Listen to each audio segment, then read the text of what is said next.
Hello everyone, आप सभी का स्वागत है मेरे YouTube channel NET JRF with Ramupuri में। आज का टॉपिक लेकर आया हूं दोस्तों नाट्य शास्त्र के ऊपर, जो हम लोग एकादश संग्रह पढ़ रहे हैं, जिसमें हमने अभिनय को कवर कर लिया है। आज मैं लेकर आया हूं दो बिंदुओं को लेकर आया हूं नाट्य एकादश संग्रह के, जो है नाट्य धर्मी और वृत्ति।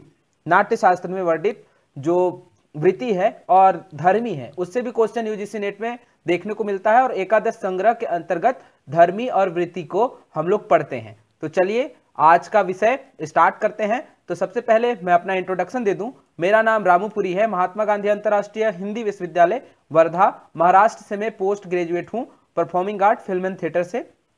और दिसंबर 2020, जून 2021, दिसंबर 2021 और जून 2022 जो दो मर्ज एग्जाम कोविड के बाद हुए, उन दोनों मर्ज एग्जाम में मैं नेट क्वालिफाइड हूं। 6265850405 मेरा कॉन्टैक्ट नंबर है।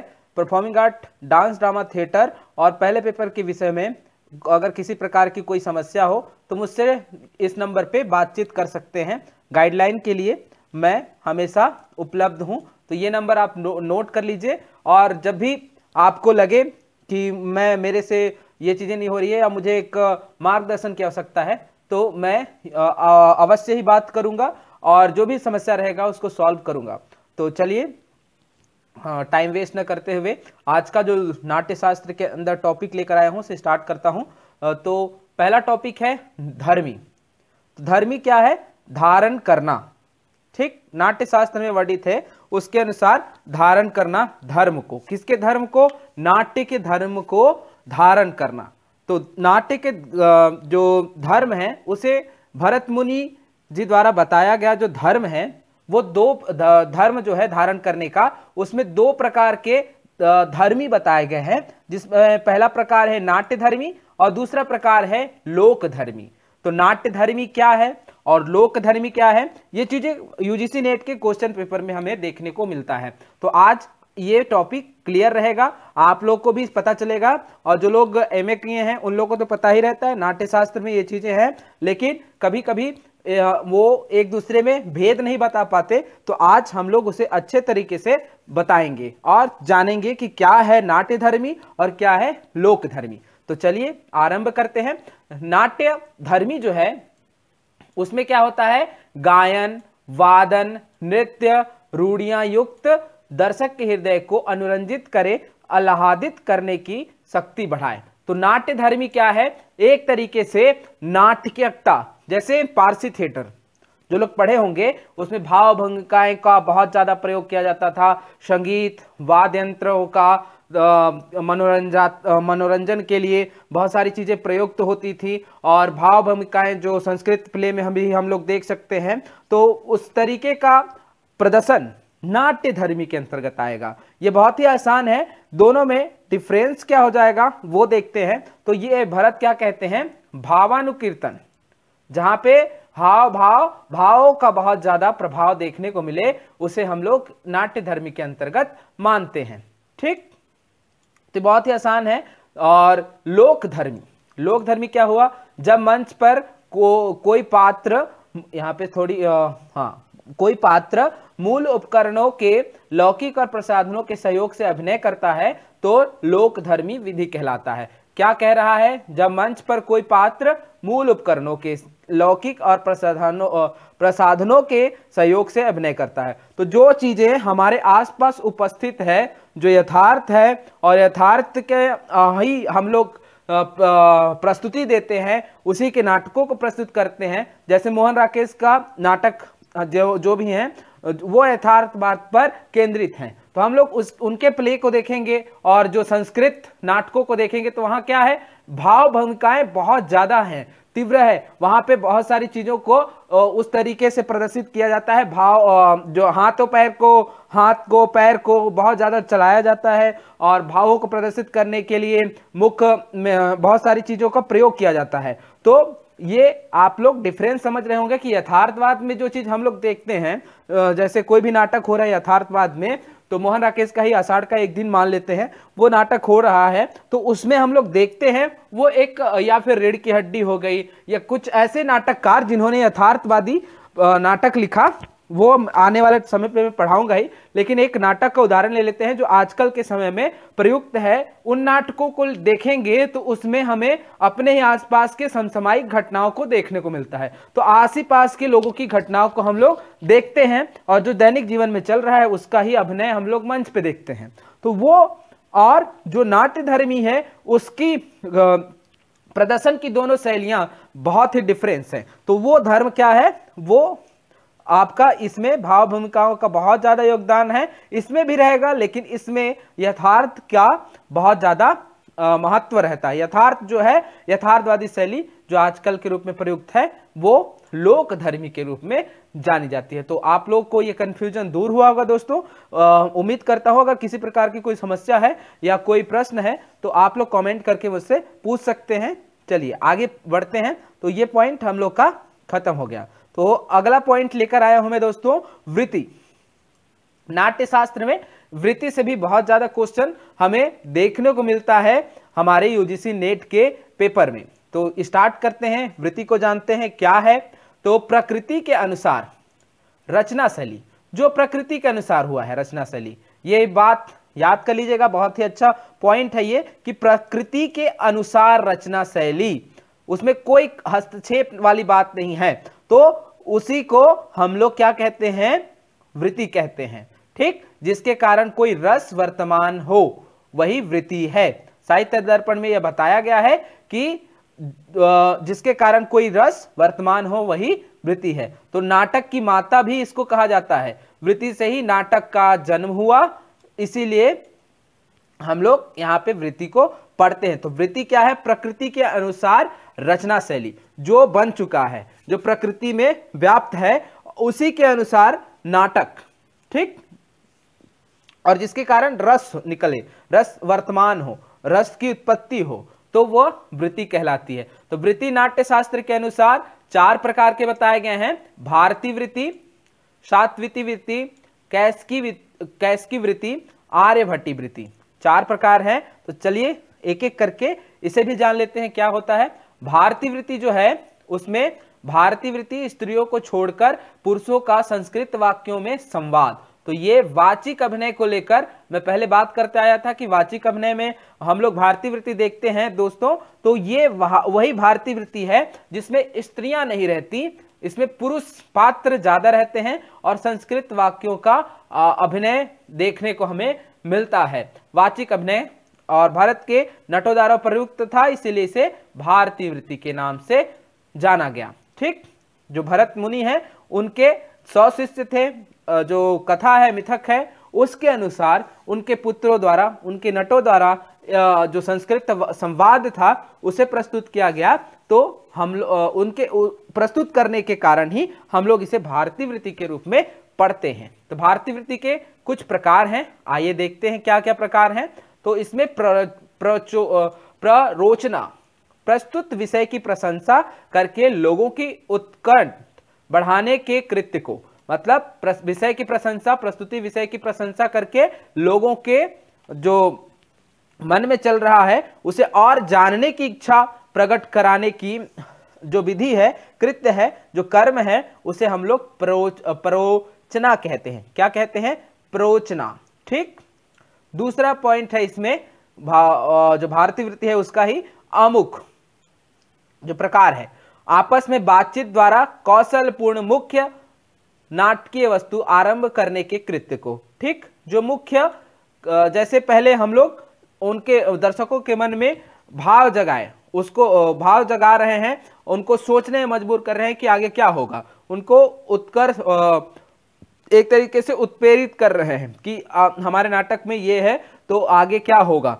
तो वो अब वो सारी चीजें हो जाने के बाद हम लोग जो नाट्य वस्तु है उसका आरंभ करते हैं। तो आरंभ जब कर रहे हैं तो वो आमुख के अंतर्गत आएगा। फिर होता है विधि, किसके अंतर्गत आ रहा है, भारतीय वृत्ति के अंतर्गत। ये भी याद कर लिएगा और एक साइड नोट बनाते जाइए, मैं कहते जाता हूं, आपको बहुत ही सहयोग करेगा ये नोट्स, क्योंकि यूजीसी नेट में भी इस तरीके के क्वेश्चन हमेशा देखने को मिलता है। तो क्लियर रहेगा हमारा सब कुछ, तो आने वाले टाइम पे हम लोग नेट और जेआरएफ आसानी से हासिल कर सकते हैं दोस्तों। तो 1 अंक का होता है विधि, ये रूपक के प्रकार हैं। श्रृंगार रस प्रधान होती है, कवि कल्पित रहती है, ये कवि कल्पित होती है विधि, तो ये भी इसका प्रकार है, इसमें भारतीय वृत्ति देखा जाता है। फिर है प्रहसन, हास्य रस प्रधान होता है और ये भी रूपक का ही प्रकार है। तो ये प्रकार भारतीय वृत्ति के अंतर्गत भी आते हैं। ठीक, आप लोगों को समझ आया होगा, उम्मीद करता हूं। फिर है सात्विती वृत्ति, ये भी जमाने के लिए आता है कि नाट्य शास्त्र के अनुसार जो वृत्तियां हैं उसे जमाइए। तो ये जो क्रम लेकर आया हूं मैं, भारतीय वृत्ति के बाद सात्विती वृत्ति आया, सात्विती वृत्ति के बाद कैश की वृत्ति आया। कैश की वृत्ति को मैं बताया हूं कि बृहस्पति जो देव थे उन्होंने जोड़ा, उनके द्वारा कैश की वृत्ति आई, क्योंकि भारतीय वृत्ति में संवाद ही संवाद होते थे और सात्विती वृत्ति भी उसी रूप को प्रदर्शित करता था। तो सात्विती वृत्ति को हम लोग पहले जान लेते हैं, इसके बाद बताऊंगा कि कैश की वृत्ति को क्यों लाया गया। चलिए, तो नायक का व्यवहार शोक रहित तथा सत्व, धैर्य, दया, त्याग और सरलता आदि गुणों से युक्त दिखाई दे, उसमें सात्विती वृत्ति होती है। तो क्या क्या उसके सात्विती वृत्ति के लक्षण हैं, गुण हैं, क्या है उसे जानते हैं। तो उसमें सत्व हो, ठीक, शोक रहित हो, शौर्य हो, दया हो, त्याग हो, सरलता आदि गुणों से युक्त दिखाई दे, उनमें सात्विती वृत्ति होती है। तो यह चरित्र के प्रकार भी बता रहे हैं। ठीक, इस तरीके के अगर चरित्रों का हम लोग निभाएंगे तो उसमें अगर ये सारे गुण हैं तो सात्विती वृत्ति के अंतर्गत आएंगे। और सात्विती वृत्ति में भी कुछ प्रकार पाए जाते हैं, वो देख लेते हैं हम लोग। यहाँ पे सबसे पहला प्रकार है संलापन। क्या है? संलापक, जिसमें अनेक प्रकार के भावों और रसों से युक्त गंभीर उक्तियां या वार्तालाप हो। तो यहाँ पे गंभीर युक्तियां और वार्तालाप होता है, वहां पे संलापक होता है। और ये गंभीर बात की बात कह रहा है, कोई ऐसा डिस्कस चल रहा हो दो चरित्रों के बीच में जो बहुत ही गंभीर है और उक्तियां हो, जो गंभीर युक्त घटनाएं हो, उसको लेकर बात चल रहा हो, तो यहाँ पे सात्विती वृत्ति का यह प्रकार आता है। फिर है उत्थापक। क्या है दूसरा प्रकार? उत्थापक, जिसमें नायक नायकों की युद्ध के लिए ललकारे, जैसे सुग्रीव बाली को ललकारते हैं, तो वो जो प्रकार हो गया। नायक जो है दूसरों को युद्ध के लिए ललकारे। तो नायक है जो मुख्य चरित्र है, कथा जो नाटक है उसमें, तो वो अगर किसी को ललकार रहा है जाके, तो वो ललकारने वाली जो वहां पे अगर वर्णन है तो ये उसके अंतर्गत आएगा कि उत्थापक प्रकार का सात्विक वृत्ति है। फिर संघात्या।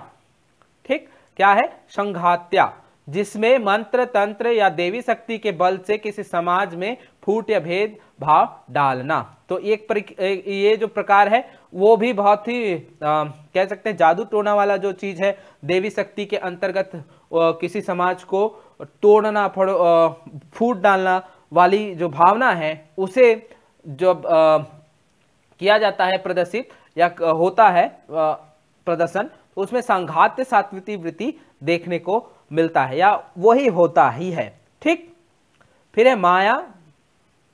हम लोग देखते हैं यहाँ पे चौथा प्रकार इसी का, परिवर्तक, जिसके हाथ में लिए हुए किसी कार्य को छोड़कर दूसरा कार्य आरंभ करता हुआ दिखाया जाए।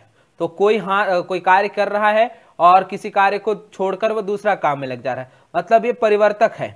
परिवर्तक नाम से ही समझ में आ रहा होगा कि एक कार्य चल रहा है और दूसरे कार्य को वो करने लगता है। तो इस तरीके के अगर चरित्र है तो उसमें कौन सा प्रवृत्ति देखने को मिलेगा? सात्विती वृत्ति का ही परिवर्तक जो प्रकार है वो देखने को मिलेगा। आई होप ये भी आपको समझ में आ गया होगा। ना आए तो मुझे प्लीज कमेंट करें, मुझे भी अपनी गलतियों के बारे में जानकारी दें कि आप ये पढ़ा रहे हैं ये गलत है, तो मैं उसे सारी चीजों को एक्सेप्ट करता हूं। और जो भी अच्छा होगा, जो अच्छा आएगा, जो लोगों को हेल्प करे, वो चीजें जल्दी से जल्दी प्रोवाइड करूंगा मैं यूट्यूब पे। तो आप सभी की सहायता की आवश्यकता है मुझे, तो मेरे चैनल पे बने रहें, लाइक शेयर सब्सक्राइब कर दीजिए। और लगता है कि ये चीजें पर्याप्त नहीं है, इसमें और ये भी चीज इंक्लूड होना चाहिए, तो भी सजेशन दीजिए। आप सभी का स्वागत है।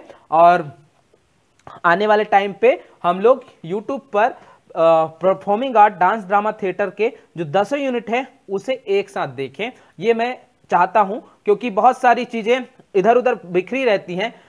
नाट्य शास्त्र बहुत ही विस्तृत है, लेकिन कुछ कुछ पॉइंट जो हैं, कुछ कुछ बिंदुएं जो हैं हमें आनी चाहिए, जानकारी होना चाहिए। और जो लोग performing art dance drama theatre का पढ़ते हैं और नेट जेआरएफ की तैयारी करते हैं, उन लोग के साथ बहुत बड़ी समस्या रहती है। वो लोग थिएटर फॉर्म में प्रदर्शन के लिए लगे रहते हैं और साथ में ये भी अपना करना चाहते हैं, नेट जेआरएफ करना चाहते हैं एमए करने के बाद। तो उन लोग के सामने बहुत बड़ी समस्या आ जाती है कि हमारा तो विषय इतना वास्ट है, कहाँ से क्या कंटेंट मिले। तो मैं चाहता हूं कि वो कंटेंट फ्री में अवेलेबल हो यूट्यूब पर, जिसे देखकर हर कोई नेट जेआरएफ हमारे फील्ड से या कोई भी फील्ड हो वो हासिल आसानी से कर ले। तो ये हमारा उद्देश्य है। तो आप लोग मुझे अपना राय दीजिएगा, सहायता करिएगा, जिससे मैं और भी बेहतर वीडियो आपके सामने प्रोवाइड करूं, जिसे पढ़ते ही आपको और दूसरे जगह से कुछ चीजें पढ़ने की जरूरत ना पड़े और आप नेट और जेआरएफ आसानी से हासिल कर लें। तो चलिए 2 पॉइंट हम लोग पढ़ चुके हैं वृत्ति के बारे में। अगला पॉइंट लेकर आया हूं मैं, उसमें है कैश की वृत्ति। तो ये भी नाट्य शास्त्र के वृत्ति का एक रूप है, कैश की वृत्ति। तो इसे बृहस्पति जी ने लाया। तो इसमें स्त्रियों का हमें अभिनय देखने को मिलता है, स्त्रियां रहती हैं इसमें। तो ये चीजें जोड़ा गया। पहले हमें जो 2 फॉर्म हमने देखा उसमें पुरुष प्रधानता ज्यादा पाई है, मतलब ज्यादा पाई जाती है और पुरुषों के द्वारा ये चीजें होती रही, जिससे लोगों को उतना आकर्षक ना लगा। तो बृहस्पति देव ने कैश की वृत्ति के रूप में जो वहां की नर्तक थी, जो वहां की दासियां थी, जो देवी थी, वो सबका इसमें हम लोग अभिनय देखने को मतलब अभिनय को लेकर उसमें जोड़ दिए। जो नाटक कर रहे थे जिसमें पुरुष पात्र थे, तो उसमें स्त्री फॉर्म को जोड़े, तो ये कैश की वृत्ति के रूप में आया। ठीक, जिसे मधुरा वृत्ति के नाम से भी जाना जाता है। अगर इस तरीके का कहीं आता है तो आप जानिएगा कि ये कैश की वृत्ति का ही नाम है। नाटकों में केवल गीत, नृत्य, विलास, रति आदि का वर्णन। ठीक, इनके नाटकों में हम देखते हैं क्या क्या, गीत, नृत्य, विलास। तो ये प्रेम संबंधित है, रति आदि का वर्णन हमें मिलता है कैश की वृत्ति में। तो इसके कुछ प्रकार हैं, जैसे नर्म, प्रिय को प्रसन्न करने वाली परिहासपूर्ण क्रीड़ा जिसमें केवल हास्य हो। ठीक, तो ये हास्य नर्म के रूप में जाना जाता है। तो ये प्रसन्न कर रही है कौन, प्रिय। प्रिय मतलब स्त्री जो है वो किसको प्रसन्न कर रही है, पुरुष को, जो उनके प्रियतम है उसको प्रसन्न करने वाली जो परिहासपूर्ण क्रीड़ा है, जो खेल है, वो हास्य नर्म के अंतर्गत आता है। फिर श्रृंगार नर्म जिसमें श्रृंगार रस वाली प्रधानता रहती है। फिर वहां पे भय नर्म के अंतर्गत ये आता है कैश की वृत्ति। ठीक, फिर है नर्म स्फूर्ज, नायक नायिका के प्रथम सम्मेलन से सुख का आरंभ तथा भय से अंत होना। ये दिखाया जाता है किसमें, नर्म संपूर्ण। तो स्टार्टिंग में नायक नायिका का प्रथम सम्मेलन होने के बाद आरंभ तथा भय से अंत होना, ये सात्विती जो कैश की वृत्ति है उसमें वर्णित है। फिर है तीसरा प्रकार नर्म गर्भ, जिसमें नायक का गुप्त व्यवहार दिखाया जाए। ठीक, ये पॉइंट है कुछ कैश की वृत्ति के अंदर। फिर है नर्म स्फोट, जिसमें थोड़ा भावों का अल्प रस सूचित हो। ठीक, भावों का अल्प रस सूचित हो, तो ये कैश की वृत्ति के अंतर्गत आता है दोस्तों। तो आप लोग को ये सारी चीजें समझ आ रही होंगी। बहुत टाइम लगता है समझने में, लेकिन ये पॉइंट बाय पॉइंट बनाया गया है तो आप लोग को आसानी होगा, मैं उम्मीद करता हूं। ना हो तो मुझे जरूर बताइएगा, मैं बहुत बार कहते आया हूं, मुझे भी अच्छा लगेगा कि मैं ये चीजें बना पा रहा हूँ। अच्छा है बुरा है तो आप लाइक, कॉमेंट और शेयर करके चैनल को बढ़ाएं और सब्सक्राइब करवाएं लोगों को, जो लोग नेट जेआरएफ करना चाहते हैं performing art, dance, drama, theatre से। ठीक, तो ये है आगे इसके कुछ रूप। फिर हम लोग ये 4 रूप देखें, फिर हमारा अगला जो वृत्ति है वो देख लेते हैं। अगला वृत्ति है आर्यभट्टी। आर्यभट्टी वृत्ति क्या होता है उसे जानते हैं। तो जहां पे माया जाल, इंद्रजाल जो होता है, संग्राम हो, क्रोध हो, उद्भ्रांति हो, प्रस्ताव हो आदि क्रियाएं होती हैं, तो वहां पे उस नाटक में हम लोग आर्यभट्टी वृत्ति जो है उसे देखते हैं और इसके कुछ प्रकार हैं वो भी देख लेते हैं। तो यहाँ पे संक्षिप्त इसमें कुछ नया माया चलाकर किसी को कुछ नया माया चलाकर भेड़, बकरा आदि बना देते हैं। तो ये क्रिया अगर हो रही है तो वहां पे संक्षिप्त आर्यभट्टी वृत्ति के अंतर्गत ये चीज आएगा। फिर है संफेट, जिसमें क्रोध से उत्तेजित दो व्यक्तियों का पारस्परिक युद्ध दिखाया जाता हो तो संफेट होता है वहां पे। ये भी नाम याद रखते जाइएगा दोस्तों, क्योंकि इस तरीके के क्वेश्चन बन के आते हैं तो मैं टू द पॉइंट बातों को रखता हूं जिससे आप लोग को आसानी हो समझने में। और ये है वस्तु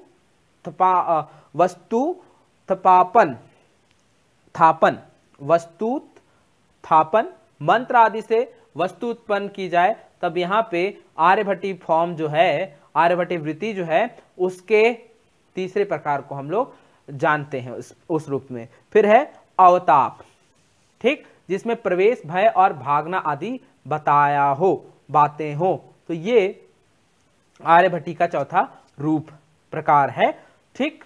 फिर है कुछ विशेष बिंदु लेकर आया हूं जो आपको समझने में आसानी करेगा, जो शॉर्ट की के अंतर्गत मैं इसे बनाया हूं। तो जैसे संवाद प्रधान क्या है, भारतीय वृत्ति, ठीक। संगीत रस, श्रृंगार रस प्रधान क्या है, कैस्की वृत्ति, अभी जस्ट पढ़े हम लोग। व्यक्ति प्रधान, भाव प्रधान नाटक क्या है, सात्विकी वृत्ति, ठीक।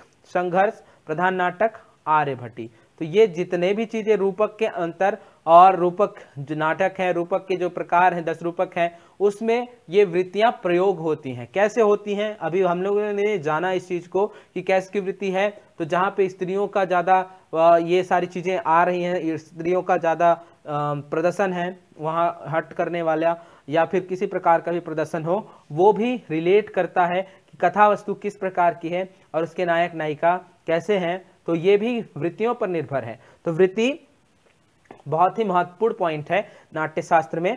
फिर है भारतीय वृत्ति वाले नाटक जिसकी भाषा शैली उदात्त संवाद प्रधान हो। तो यहाँ भाषा शैली उदात्त संवाद प्रधान होती है, सांस्कृतिक भाषा का प्रयोग किया जाता है।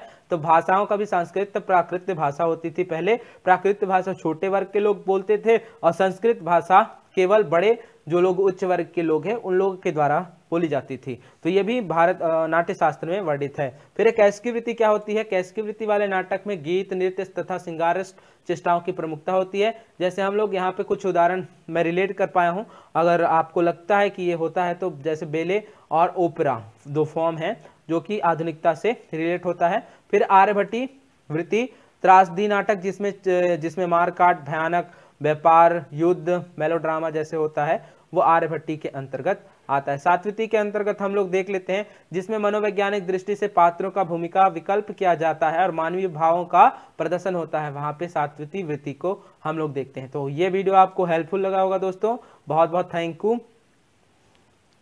यू। किन्हीं कारणों से आवाज अभी रात के समय है तो थोड़ा सा लड़फड़ा रहा है और थका हारा हूँ, तो बस ये वीडियो मैं अपलोड करना चाहता था जिससे आप लोगों को भी जो तैयारी कर रहे हैं उनको सहायता हो सके। तो मैं चाहूँगा कि लाइक, शेयर, सब्सक्राइब करवाएं और जो लोग नेट जेआरएफ की तैयारी कर रहे हैं performing art dance drama theatre से, वो लोग एक बार मुझसे कांटेक्ट भी कर सकते हैं, सीधा कांटेक्ट करके मुझसे बात कर लें तो आपको आसानी होगा। मैं गाइडलाइन कर दूंगा और आने वाले टाइम पे हम लोग 10 यूनिट को अपने YouTube channel goal NET JRF with Ramupuri में देखेंगे, ठीक, आप सभी देख पाएंगे। और मैं चाहूँगा कि जो भी चाहता है कि और अच्छा बनाया जा सके और इससे भी और अच्छा मैटर है तो आप लोग मुझे ज़रूर सजेस्ट करिए, जिससे मैं आप अपना जो स्टडी मटेरियल है बहुत अच्छे तरीके से पढ़ा सकूं और लोगों को अधिक से अधिक मात्रा में नेट जेआरएफ पास करवा सकूं। तो चलिए थैंक यू, आज के लिए इतना ही। कल मैं बहुत ही जल्दी बहुत सारी चीज़ों को लेकर, क्योंकि एग्ज़ाम का डेट भी आ चुका है दोस्तों और एग्ज़ाम सिटी नोटिस भी आ चुका है, तो जो लोग नहीं देख पाए हैं वो लोग भी जाके जो यूजीसी का ऑफिशियल वेबसाइट है उस पे जाके अपना एग्ज़ाम सिटी जो है, जो सिटी एग्ज़ाम जहाँ पे आपका एग्ज़ाम होने जा रहा है वो सिटी सेंटर अभी अनाउंस कर दिया गया है। तो वेबसाइट पे जाके आप लोग आराम से उसे नोट कर लीजिए और उसके हिसाब से सारी चीज़ें आने जाने का प्लान बना लीजिए। और इसमें साथ में कुछ इन्फॉर्म है, जैसे आप लोग आधार कार्ड अपना अगर उसमें कोई किसी प्रकार की गलती है तो जिसमें आपका डेट ऑफ बर्थ सही हो, जो आपने फॉर्म भरा है वो चीज़ें जरूर लेके जाएं, क्योंकि वो लास्ट टाइम में इंटर नहीं करने देते, तो ये सबसे बड़ी समस्या इसमें होती है। तो आप लोग ये चीज़ें जरूर नोट कर लीजिएगा। साथ में एक बॉल पेन रख सकते हैं, पानी बोतल रख लीजिए, मास्क, सैनिटाइजर लेकर आप परीक्षा केंद्र में प्रवेश करें और साथ ही अच्छे नंबरों से पास करें। शुभकामनाएं हैं और साथ में डेली तैयारी हो ही रही है। मैं चाहूँगा कि 6-7 यूनिट तक आपको आसानी से मैं फ्री नोट्स अवेलेबल करा दूँ, तो आप लोग मेरे टेलीग्राम या फिर व्हाट्सएप ग्रुप से भी जुड़कर इसका फ़ायदा ले सकते हैं। तो चलिए, बहुत बहुत धन्यवाद, थैंक यू आप सभी का इतना समय देने के लिए। आप लोग डेली वीडियो देखें और यूजीसी नेट में जेआरएफ हासिल करें, ये मैं शुभकामनाएं देता हूं। चलिए, थैंक यू।